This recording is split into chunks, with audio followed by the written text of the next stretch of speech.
Hello बच्चों। हमारा प्रश्न दिया हुआ है डीएनए एवं आरएनए दोनों में विषम चक्रीय क्षार एवं फॉस्फेट एस्टर बंधन किस पर होते हैं? शर्करा अणु के क्रमशः C5 और C2 पर, शर्करा अणु के क्रमशः C2 और C5 पर, शर्करा अणु के क्रमशः C1 और C5 पर, शर्करा अणु के क्रमशः C5 एवं C1 पर। चलिए समझते हैं इस प्रश्न को। इस प्रश्न को समझने के लिए हमें डीएनए और आरएनए को जानना होगा। तो अगर मुख्य अवधारणा की बात करें तो हमें क्या सीखना होगा? संरचना सीखना होगा। किसका? तो डीएनए का और आरएनए का। डीएनए एवं आरएनए की संरचना ये हमें जाननी होगी। तो ये संरचना कैसी होती है, चलिए यहाँ पे डीएनए और आरएनए की संरचना क्रमशः एक एक करके बनाते हैं। ये जो होता है ये 5 कार्बन यहाँ पर जुड़े होते हैं और वो 2 कार्बन जो है चक्रीय निधि बनाता है।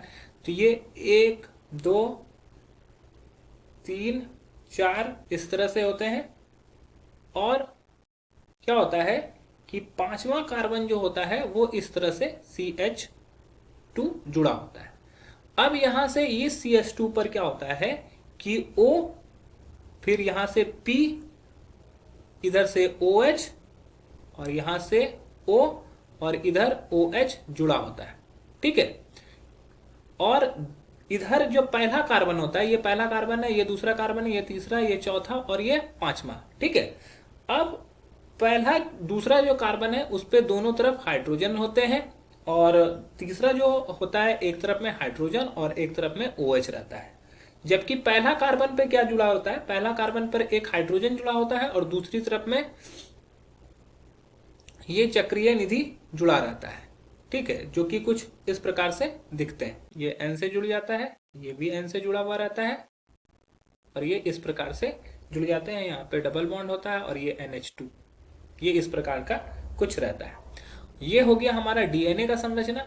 अब हम लोग का आरएनए का संरचना। आरएनए का संरचना हूबहू इसी प्रकार का होता है, बस एक जगह पर डिफरेंस आता है। वो क्या डिफरेंस है मैं आपको समझाता हूँ। ये पहले उसी तरह की एक संरचना बना लेते हैं। ठीक है, यहाँ पर H जुड़ा हुआ है, यहाँ पर N इस तरह से, ये फिर N यहाँ पे जुड़ा हुआ है और इस तरफ से अगर देखेंगे तो यहाँ पर से डबल बॉन्ड रहता है। यहाँ से ये NH2 से जुड़ा होगा, ये N से जुड़ा होगा, फिर यहाँ पर ये N से जुड़ा होगा और ये इस तरह से। ठीक है, ये पहले कार्बन पे है, ये दूसरा कार्बन है। यहाँ पे दूसरा कार्बन पे जो दोनों तरफ H जुड़ा हुआ था, यहाँ पर OH जुड़ा रहता है और यहाँ पे तीसरा कार्बन पे भी OH जुड़ा रहता है। ठीक है, यही डिफरेंस है। यहाँ पर दोनों दोनों तरफ क्या है कि दोनों तरफ H है और इधर में क्या है, एक तरफ H और एक तरफ OH होता है।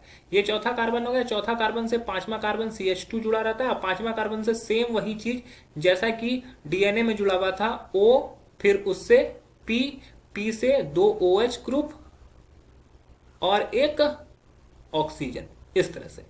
तो ये हमारा नंबरिंग अगर कर दें तो ये पहला कार्बन है, अच्छे से नंबरिंग करें तो ये हमारा पहला कार्बन हो गया, ये हमारा दूसरा कार्बन है, ये हमारा तीसरा कार्बन है, ये चौथा कार्बन है और ये पांचवा कार्बन है। ठीक है, और इस तरफ में भी देखो तो ये पहला कार्बन है, ये दूसरा कार्बन है, ये तीसरा कार्बन है, ये चौथा कार्बन है और ये पांचवा कार्बन है। तो अगर ध्यान से देखोगे तो पांचवें कार्बन पर हमारा ये ग्रुप जुड़ा हुआ है, इधर भी पांचवें कार्बन पे हमारा ये ग्रुप जुड़ा हुआ है, पहले कार्बन पे हमारा ये ग्रुप जुड़ा हुआ है और इस तरफ में भी अगर देखोगे तो पहले कार्बन पर ये हमारा ये ग्रुप जुड़ा हुआ है। तो हम लोग को क्या बोल रहा है? विषम चक्रीय क्षार। विषम चक्रीय क्षार ये है जो कि पांचवें कार्बन पर जुड़ा हुआ है। विषम चक्रीय क्षार जो है क्या किस पे जुड़ा हुआ है? पांचवें कार्बन पर जुड़ा हुआ है।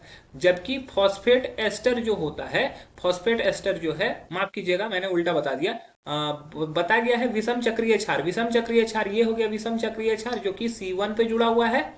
ये भी विषम चक्रीय क्षार है, ये 1 पे जुड़ा हुआ है। और फॉस्फेट एस्टर ये हो गया हमारा फॉस्फेट एस्टर जो कि 5 पे जुड़ा हुआ है। तो हमारा जो बोला गया है कि विषम चक्रीय क्षार एवं फॉस्फेट एस्टर, मतलब कि विषम चक्रीय क्षार किस पे जुड़ता है? C1 पर, और फॉस्फेट एस्टर किस पे जुड़ रहा है? C5 पर। तो हमारा दोनों के लिए सेम होगा C1 और C5। तो हमारा जो सही उत्तर हो जाएगा वो हो जाएगा, पहला में दिया हुआ है C5 C2 गलत, दूसरा में C2 C5 गलत। तीसरा में C1 और C5 ये बिल्कुल सही दिया हुआ है, और आखिरी दिया हुआ है C5 और C1। तो इसका सही तो दिया हुआ है लेकिन ये उल्टा दिया हुआ है। तो अतः हमारा जो सही उत्तर हो जाएगा वो हो जाएगा ऑप्शन सी। आशा है कि यह प्रश्न आपको समझ में आया होगा। धन्यवाद।